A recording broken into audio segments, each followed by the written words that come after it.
Assalamualaikum warahmatullahi wabarakatuh. Kepada Bapak dan Ibu Guru yang kami hormati, pada kesempatan ini kami dari kelompok 9 akan memaparkan hasil analisis pembelajaran di SDN 3 Pangeran sebagai bagian dari kajian pengembangan sistem pembelajaran.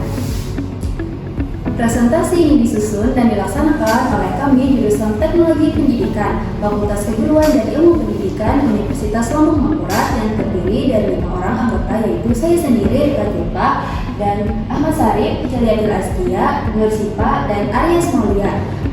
Berdasarkan hasil analisis di SDN 3 Pangeran, kami membagi jadi 3 aspek utama, yakni ada kinerja guru, keterlibatan murid, dan kualitas pembelajaran. Dalam aspek kinerja guru, kesimpulan data yang kami temukan bahwa perencanaan pembelajaran sudah jelas, penyampaian tujuan pembelajaran sudah konsisten, dan penggunaan metode dan media pembelajaran sudah variatif. Namun, masih terdapat tantangan dalam pembelajaran di mana terdapat pemahaman siswa yang berbeda sehingga guru memerlukan perhatian lebih dan juga terdapat keterbatasan jaringan internet. Maka kebutuhan yang kami rumuskan yaitu penguatan kompetensi guru, penguatan pengelolaan kelas, dan media pembelajaran offline.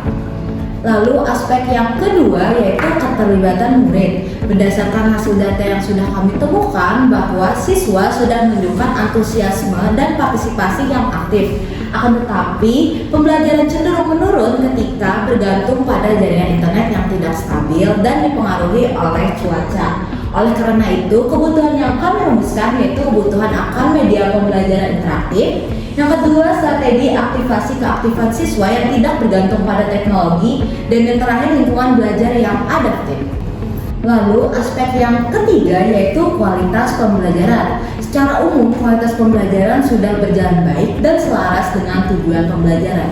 Namun, keterbatasan fasilitas digital dan asesmen yang tertulis menjadi hambatan dalam aspek ini. Maka dari itu, kebutuhan yang kami coba rancang yaitu mengoptimalkan perencanaan pembelajaran, media pembelajaran offline namun tetap interaktif, dan memperkuat asesmen yang bervariasi.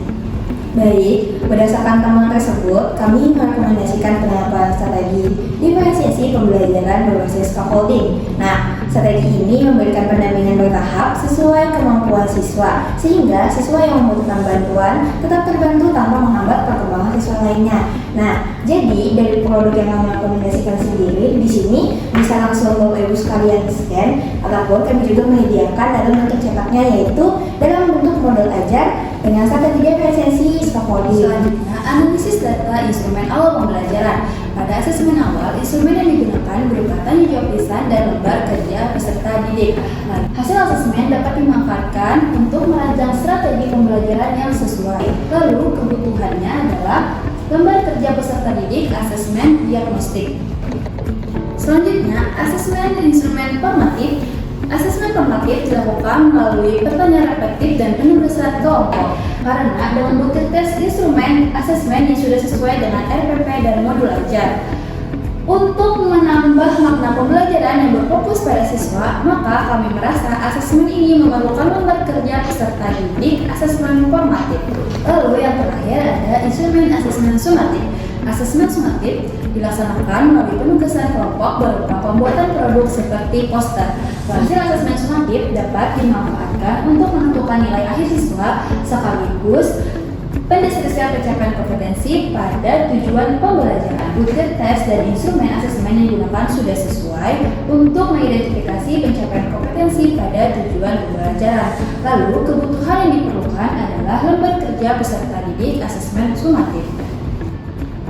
Selanjutnya, kami merekomendasikan penguatan evaluasi pembelajaran melalui peningkatan keterlibatan siswa dan penciptaan lingkungan belajar yang lebih interaktif, penggunaan aktivitas diskusi, permainan edukatif, serta media pembelajaran alternatif tanpa internet yang diharapkan dapat menjaga konsistensi dan kualitas pembelajaran.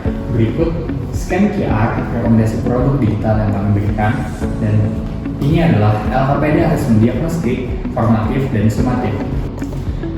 Berdasarkan hasil analisis kami, dapat disimpulkan bahwa proses pembelajaran di SDN 3 Pangeran telah berjalan dengan baik. Instrumen asesmen sudah disesuaikan dengan kompetensi siswa dan penerapan strategi diferensiasi direkomendasikan untuk memenuhi kebutuhan belajar siswa yang beragam. Demikian paparan hasil analisis yang dapat kami sampaikan. Kami mengucapkan terima kasih atas perhatian Bapak dan Ibu Guru. Wassalamualaikum warahmatullahi wabarakatuh.